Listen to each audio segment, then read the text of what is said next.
Olá! No vídeo de hoje vamos começar essa série de releituras que eu vou fazendo durante esse mês de julho. E a primeira delas é do conto ou da novela A Hora e Vez de Augusto Matraga, do escritor João Guimarães Rosa. E simplesmente eu vou começar falando da história de Guimarães Rosa, né, que ele é um exímio escritor brasileiro. Ele era, né, um exímio escritor brasileiro e é considerado o escritor épico do Brasil. Eu vou explicar por quê, mas primeiro vamos entender o que quer dizer ser um escritor épico, certo? O primeiro deles, o primeiro épico ocidental que a gente ouviu falar e que a gente viu por escrito, que a gente vê por escrito, é a Ilíada, de Homero. Então, Homero é considerado o primeiro escritor épico. O que é um épico? É uma história de heroísmo que conta, de certa forma, a cultura de um povo. Então, a Ilíada marcou um pouco da cultura da Grécia, né? Assim como a Odisseia. Então, Ilíada e Odisseia são esses dois épicos gregos. Então, mostram a cultura grega de forma muito emblemática e intensa, e o heroísmo grego, através da Ilíada, mostra a ira de Aquiles, né? E Aquiles é o herói principal, e na Odisseia, Odisseu é o herói principal e mostra o retorno dele a Ítaca, a sua terra natal, né? De onde ele saiu. Então, ele está retornando da Guerra de Troia, na Odisseia. Então, mostra todo esse caminho dele. Depois nós temos a Eneida, que mostra a história de Enéas, um dos sobreviventes da Guerra de Troia, né? Ele era do lado de Troia, e que ele saiu e foi fundar Roma. Então, é uma nova leitura da fundação de Roma, diferente daquela leitura que se tem de Rômulo e Remo, né? Então, vai mostrar essa fundação de Roma. E continuando essa parte mais italiana, nós também temos a Divina Comédia, né?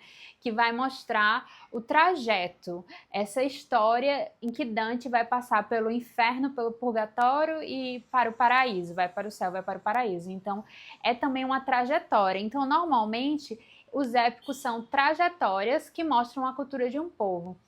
E existe também os Lusíadas, que é uma trajetória portuguesa, né? Mostra a cultura portuguesa de forma muito intensa. Algumas pessoas questionam se existiria um épico brasileiro. E o que chega mais próximo, um dos livros que chegam mais próximos a ser um épico brasileiro, é exatamente Grande Sertão Veredas, que foi escrito por João Guimarães Rosa. Então, por isso que eu digo que Guimarães Rosa é um escritor tão emblemático, foi um escritor tão emblemático no Brasil, que ele escreveu um dos considerados épicos brasileiros, que é Grande Sertão Veredas, né? Então, o que acontece? Antes mesmo de escrever essa que foi a sua obra-prima, ele escreveu também uma outra obra-prima chamada Sagarana.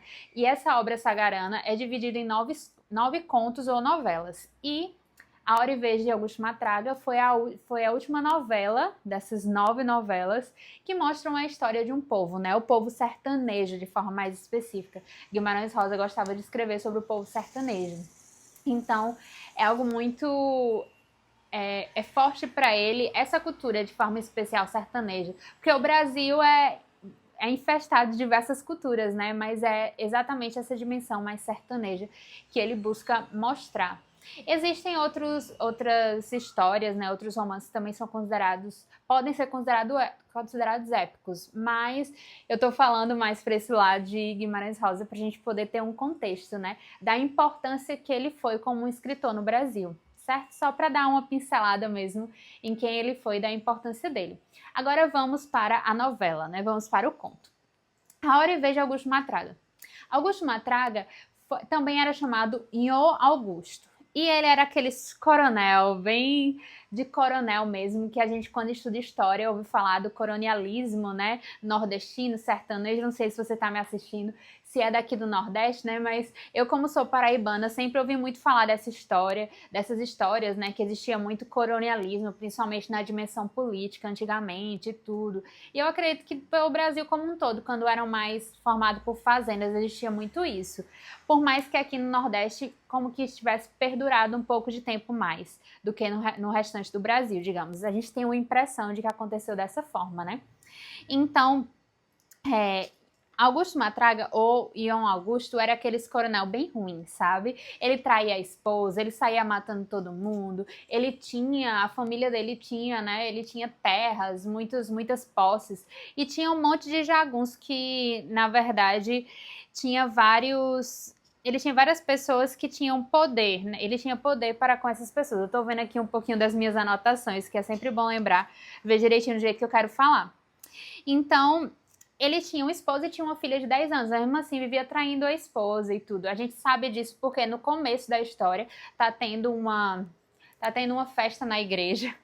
E ai meu Deus, nessa festa na igreja eles vão leiloar duas prostitutas, né? E aí o Augusto faz de tudo para conseguir a prostituta mais bonita, mesmo tendo outras pessoas que estavam querendo ficar com ela e tudo. E ele consegue, mas acaba rejeitando ela, não ficando com ela.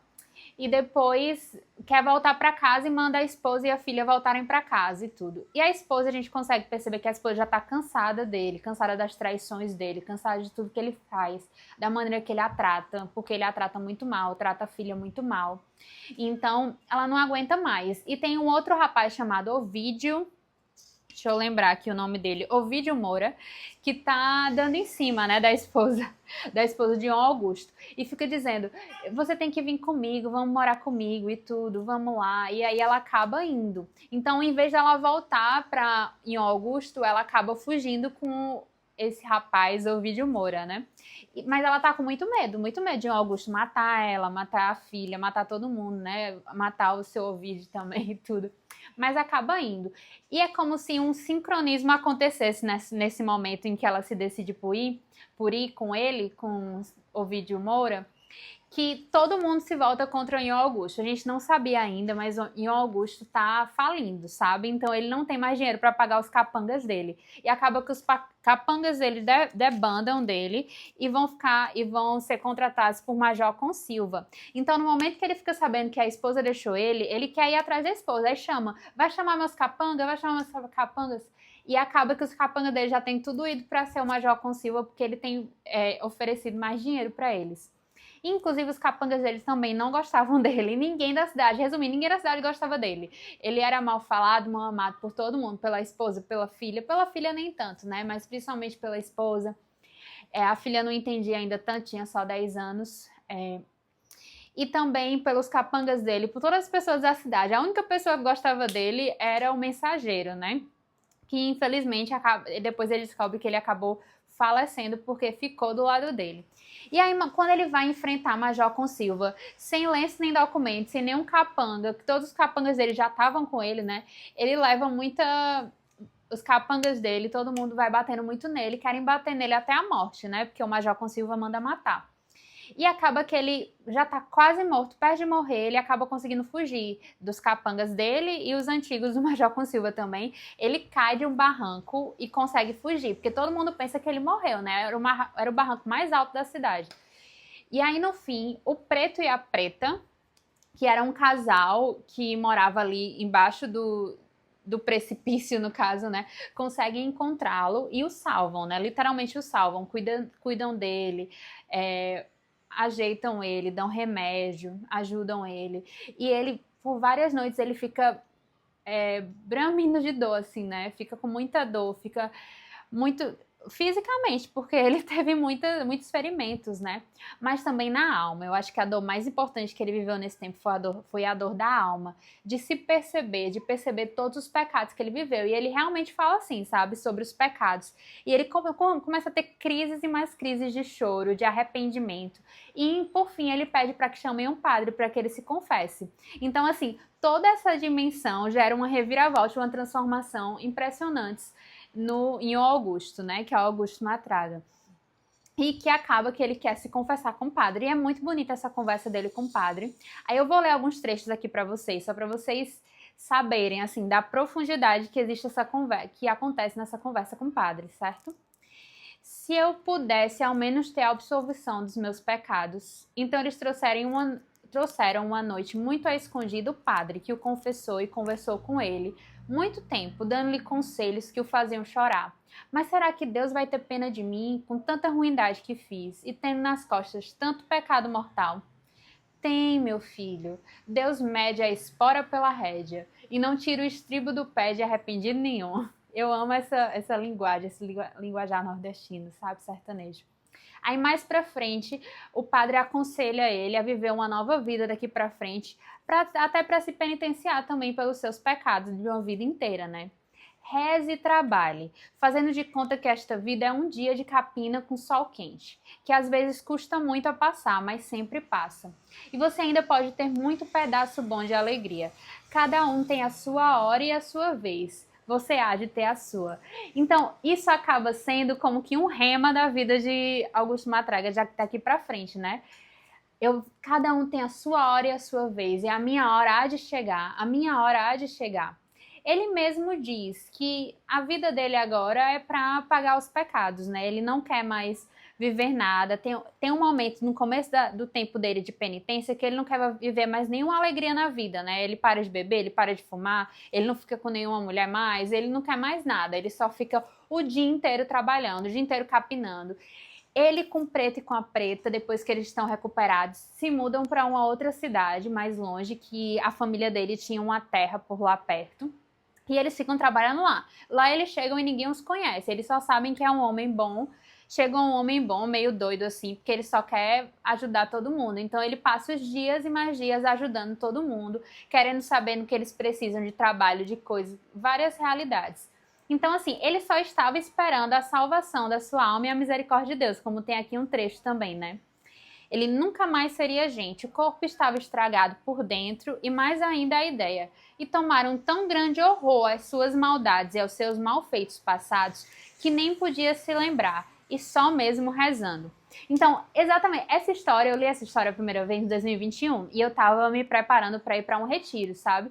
E foi tão impactante para mim toda essa história, assim, o quanto que a misericórdia de Deus é maravilhosa, que eu fiquei literalmente impactada. Eu já falei essa mesma palavra, mas eu não sei outra para descrever. Eu fiquei surpreendida com a beleza dessa história. A beleza dessa história e da força da misericórdia de Deus, da transformação que Deus pode fazer na vida de uma pessoa e um arrependimento que de fato pode levar a pessoa para o céu, não importando as atrocidades que ela possa já ter feito em vida, sabe? E eu acho que existe uma frase também muito famosa que a gente fala muito também, principalmente nós católicos, eu sempre ouvi muita gente falando, né? Que é essa frase: eu vou pro céu e vou mesmo, por bem ou por mal, e a minha vez há de chegar. Pro céu eu vou, nem que seja porrete. Então, assim, esse é o maior desejo e o único desejo dele nesse tempo. Ele só quer ir pro céu. Tudo que ele faz, tudo que ele vive é em busca de penitenciar os seus pecados. Todos os dias ele se lembra de toda a maldade que ele fez para tantas pessoas, de forma especial para a esposa, para a filha. Claro que ele deseja vê-las de novo, claro que ele desejaria saber se elas estão bem. Inclusive, tem um rapaz que chega lá depois de um tempo e que acaba encontrando e reconhecendo ele, né? E vai contando todas as novidades, vai falando que esse mensageiro acabou morrendo porque ficou do lado dele, fala que a mulher tá ainda lá com seu Ovídio e que a filha, infelizmente, debandou no mundo, né? Depois que virou moça, os rapazes acabaram ficando com ela e tudo, e ele ficou extremamente triste com tudo isso. Ele repensou muitas vezes o que ele deveria fazer. Ele teve muitas tentações de voltar a ficar com mulher, de voltar a beber, de voltar a fumar. E depois ele teve a tentação derradeira, que é de voltar a matar, né, de certa forma. Porque chegou lá por aquelas bandas, seu Joãozinho Bem Bem. Seu Joãozinho Bem Bem era um dos jagunços da região, sabe? E ele tava de passagem na cidadezinha, eu tô até falando com um estilo mais nordestino, né? Ele tava de passagem na cidadezinha, pela cidadezinha que ele morava, né? E ele acabou recebendo seu Joãozinho Bem Bem na casa dele. E nessa recepção eles acabaram se tornando amigos, né? E se tornando amigos, seu Joãozinho Bem Bem convidou o Augusto, né, o Augusto Matraga, para fazer parte do bando dele. E ele viveu aquela tentação, porque ele gostava disso, ele gostava de várias coisas que são ruins, né, assim. Assim como a dimensão de ter essa força e esse poder, né, de ter uma arma na mão e poder tirar a vida de alguém, por mais que soubesse que era ruim, por mais que não seria bom para ele. Então ele teve essa tentação, mas acabou resistindo à tentação, né. Então ele ia sempre se lembrando do que o padre tinha falado para ele. Aí tem mais um trechinho que eu marquei aqui, que é bem interessante, que fala: você em toda a sua vida não tem feito senão pecados muito graves. E Deus mandou este sofrimento só para um pecador poder ter a ideia do que o fogo do inferno é. Então, assim, ele sofria intensamente na alma dele, tanto por essa realidade da esposa, da filha, tanto por causa que o amigo dele, né, acabou que tinha morrido por causa dele. E também o sofrimento das tentações, né? De desejar viver algo que ele sabia que não era bom, como se unir ao bando ali de seu Joãozinho Bem e tudo. E ele vivia sofrimentos intensos, não só no corpo, pelos ferimentos, por mais que tenham sido cicatrizados, mas pelo trabalho braçal em si, né? Que ele vivia ali todos os dias para poder se purificar dos seus pecados, como também aquela dor na alma, né? Com certeza. Com certeza, e todo o arrependimento que ele continuava vivendo a cada dia é muito doloroso. Só sei que no final da história, seu Joãozinho Bem, ele acaba saindo lá da cidade, ele deixa o preto e a preta lá na casinha dele, né, na terra dele, e ele parte, ele não sabe, mas ele sente que ele está sendo chamado para uma nova missão, de alguma forma, sabe? Ele sente que ele não podia mais ficar ali. Ele tinha passado quase 7 anos ali. Eu acredito que fechou os 7 anos, né? Para ter esse número, essa numerologia simbólica. Então ele viveu 7 anos de penitência. E nessa hora que eu li isso, né? Porque ele falou, um pouquinho de tempo antes, ele falou que estava 6 anos a 6 anos e meio. Aí passou mais um pouquinho de tempo e ele partiu. Então eu fecho ali que eram os 7 anos. Da mesma forma que existe essa simbologia bíblica, né? Porque a simbologia do 7, o 7 é o número da perfeição. Então é como se ele tivesse fechado o ciclo da penitência dele, né? Como se ele tivesse que ter vivido esses 7 anos vivendo essa penitência braçal para poder estar pronto para partir para uma nova missão. E qual foi a nova missão, né? Ele foi para uma outra cidade, foi andando, vagando. A preta até disse para ele levar um burrinho, né? Então ele foi num burrinho vagando, assim como Nossa Senhora viajou, né, para ter o menino Jesus, até assim como o próprio Jesus entrou em Jerusalém num burrinho. Então o burrinho também tem uma simbologia muito importante. Então ele foi nesse burrinho vagando por aí, ele não sabia ao certo para onde ele ia, como ele faria, qual seria essa missão, mas ele só sentia que tinha que partir mesmo. E ele acabou encontrando seu Joãozinho Bem na cidade dele mesmo, de São Joãozinho Bem. E aí seu Joãozinho Bem acabou acolhendo ele na cidade, né? E aí ele disse: ah, então agora sou eu que vou lhe acolher, meu amigo. Então vamos aqui e tudo. Aí comeram, beberam, ficaram lá juntos conversando. E chegou um velho para pedir misericórdia, seu Joãozinho Bem. Misericórdia, seu Joãozinho Bem. Não bate minha família. Eu tenho 2 filhos, eu tenho 3 filhas, por favor. Se precisar matar alguém, mate somente a mim, que eu sou um velho, que não sirvo mais para nada e tudo. Porque um dos meninos da família desse velho, desse senhor, tinha matado alguém do bando de seu Joãozinho Bem. E aí, segundo a lei que corria por lá, né, tinha que matar, era a família toda, tinha que abusar das mulheres, tinha que matar os homens e ia destruir aquela família, né. E Augusto Matraga ficou com muita compaixão daquele velho, né, que estava pedindo misericórdia pela família dele. Por mais que ele soubesse que o filho tinha feito algo errado, mas de certa forma a gente fica pensando, né, certamente foi para se proteger. Porque um bando de jagunços querendo ameaçar a cidade, claro que a pessoa tinha que tentar se defender, né. Então, Augusto Matraga acaba indo contra seu Joãozinho Bem para poder proteger aquela família. Acaba matando, né, seu Joãozinho Bem, mas eles terminam sendo amigos, porque os dois sabiam que eles tinham que fazer o que eles tinham que fazer, né. Augusto Matraga sabia e percebia que a missão dele que na verdade tinha sido pedida, era de proteger, defender aquela família. E a última coisa que ele foi pedir foi: por favor, me traga um padre e mande ele já vir rezando de onde ele estiver, porque talvez quando ele chegar eu já não esteja mais aqui. E foi dito e feito. E no fim a gente percebe que mesmo ele tendo assim matado, foi de certa forma uma legítima defesa. E a gente percebe que ele concluiu a missão dele aqui na Terra, né? Ele ainda mandou recado para a esposa dele, né? E para a filha, abençoou a filha, mandou recado para a esposa dizendo que agora tá tudo ok, tá tudo bem, que ela podia ficar lá com o cara que ela tava, já que ele já ia morrer também, né? E tudo. Então, assim, ele terminou a vida em paz. E eu acho que é um dos momentos mais fantásticos que eu vou vivendo. Eu acho que por isso que eu quase chorei. Eu digo que eu quase chorei porque eu não sou muito de chorar, nem lendo livro, nem vendo filme, nem nada disso. É por isso que pra mim foi algo épico, né, pra usar essa palavra. O fato de eu ter quase chorado. porque eu percebi que ele completou, naquela passagem que tem, né? Ele concluiu a carreira, ele completou a missão dele, ele guardou a fé. Então, ele teve muitas tentações ao longo dessa vida de penitência, mas conseguiu não cair em nenhuma delas. E o único momento que ele realmente matou foi em defesa de uma família, né, necessitada. Não foi por ira, não foi por ganância, não foi por desejo de mostrar o seu poder, mas foi para defender uma família.